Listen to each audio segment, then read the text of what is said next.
Now time for the 7 things you'll be talking about today. Number 7. United States Senator Tommy Tuberville stated that a decision on the Space Command HQ is coming soon amid ongoing discussions that we have been hearing for quite some time. Can we please get an answer on this? Can we please get an answer on this? And if we could get an answer on this, I would absolutely love it. That would be fantastic in order to have it, because this is something that's been dangling. Now, Donald Trump told Dale Strong and others that it's coming, and it's great. And we should absolutely see this and love this, and we should all be very happy to see this. But we need to just kind of pull the trigger here on this, and we'll all be very happy to do just that. So I'm excited about that. You guys should be excited about that. And I'm hoping they're able to pull that trigger here relatively soon. And I think it's a very important thing to do. So let's get that done. Get Space Command here. If you like hearing about Tommy Tuberville, stay tuned, because there'll be a lot of Tommy Tuberville today. Number 6. All right, we have the first procedural vote overcome in order to move the rescission package forward. The Senate agreed 51-50 to a procedural motion to discharge the measure from committee consideration and send it to the floor, with Vice President J.D. Vance passing the tie-breaking vote. Now, there are a lot of people that voted against this procedure. Susan Collins of Maine, Lisa Murkowski of Alaska. We have heard a lot about potential people voting against this because this is going to be a lot of cuts, and they're kind of freaking out about it. So there are a lot of people freaking out about any cuts. That's what they do. And now they're in the process of trying to tweak this and see if they can get this all handled. These were part of the Doge cuts, making them permanent. They said they are going to do that. NPR and PBS, yeah, they're in this. They're in this. That conversation is taking place right now. Number 5. All right, Mountain Brook has joined a lawsuit with Tuscaloosa challenging Alabama's online tax revenue distribution, saying, quote, "This is about fairness." Now, what their argument is that online sales tax is collected across the board at 8% and then distributed, not in the areas it's collected, but distributed across the state. Now, what I find funny about this is that people like Walt Maddox are complaining about this because Tuscaloosa is not getting enough money, which I think they have a good argument. Like, yeah, Mountain Brook and Tuscaloosa probably buying more things than Bessemer online. Yeah, I think that's a completely fair way to look at it. But is it illegal? I don't think it is. The legislature can set up taxation in the doling out of tax revenue the way they see fit. I don't think this is a legitimate argument. It's an argument to change the law, baby.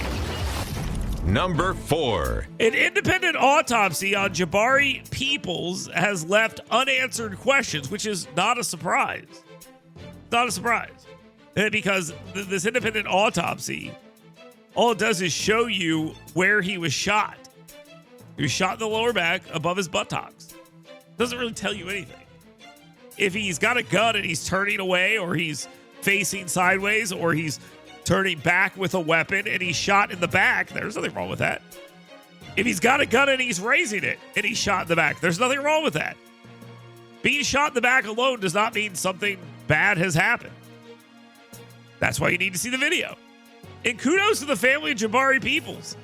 They're bringing in their race grifters and they're doing what they need to do. And the state of Alabama, the city of Homewood, and Aaliyah are all being caught flat-footed and dealing with nothing but nonstop media coverage because they refuse to release the tape. It's your own fault. You're doing this to yourself.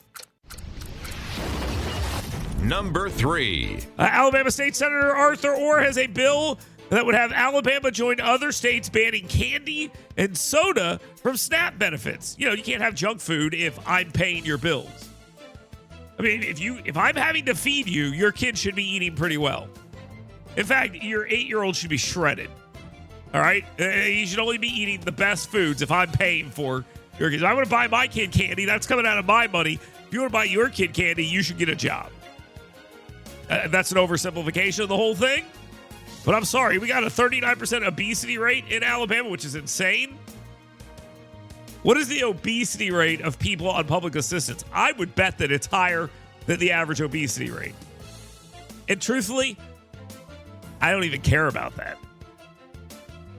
I just want to make being on public assistance less fun. I'm sorry. Maybe that's not a good reason, Dale. I don't care. That's my reason. Number 2. The media and their Democrats are suggesting that the House of Representatives Republicans voted to block the release of the Jeffrey Epstein files, which, of course, is not true. The debate is ongoing, and it's never going to end. And, yeah, I think that eventually the release will happen. Yeah, I mean, let's just be real. Do it.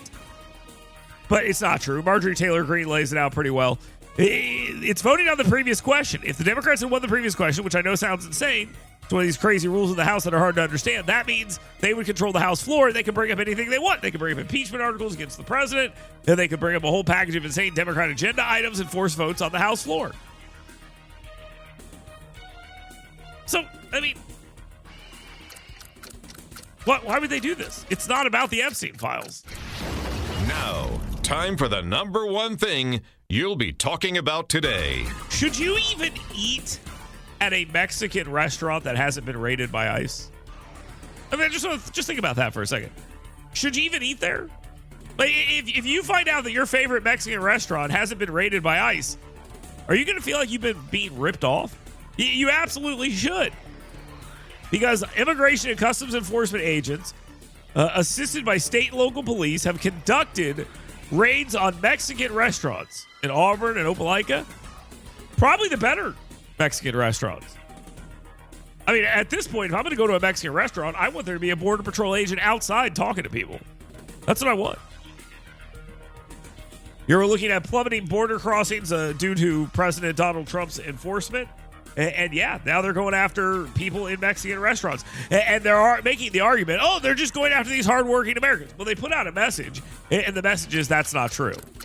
The places that they're raiding, there's human trafficking and drug trafficking and other things going on in those restaurants because crime follows crime. That's how it works. But let's just assume that this argument is true the way it is. Let's just assume. Okay? What is your bet that the places that are getting raided by ICE are the best Mexican restaurants? I don't want to go to a Mexican restaurant and see Cindy working in the back. I don't want that. That doesn't do me any good. I don't want to see some half Asian person working in the back of a Mexican restaurant. No. I want a guy who's like got his head on a swivel and is looking for ICE. That's what I want. I want that guy in the back. I want a guy who has said the word La Migra in the last week. I want that guy. La Migra is immigration, by the way. I was going to say, what does that mean? I want that guy worried. I want the guy worried. Okay? It's going to make the food better. Okay? Now, that's what I want. So, yeah, if I'm going to go to a Mexican restaurant, I want to know when their last ICE raid was to tell me how good it is. Instead of stars on Yelp, I need to know when their last raid was. That's what I need to know. So, if they should put... Honestly, if I owned a Mexican restaurant, I'd put on the sign outside. A sign that says, we were raided yesterday, comma, that's how good our food is. Or it could be like one of those, it's been X amount of days since a workplace accident. It's been X amount of days since ICE was here. Are you talking during my 7 things? Oh, gosh. Let me go back and mute myself. Sorry. What was that? What are you doing? I'm kidding, obviously. Let's take a quick time out. We got a lot to get into. That voice is Emily Hayes, even though you never want to hear it again. But don't worry about it. We'll get back to that here in just 1 minute. It's the 7 things you should be talking about. So you can read this every single day, by the way, on yellowhammernews.com. Get WVNN's Dale Jackson 7 things you should be talking about today right in your email box every morning. Go to yellowhammernews.com and sign up today.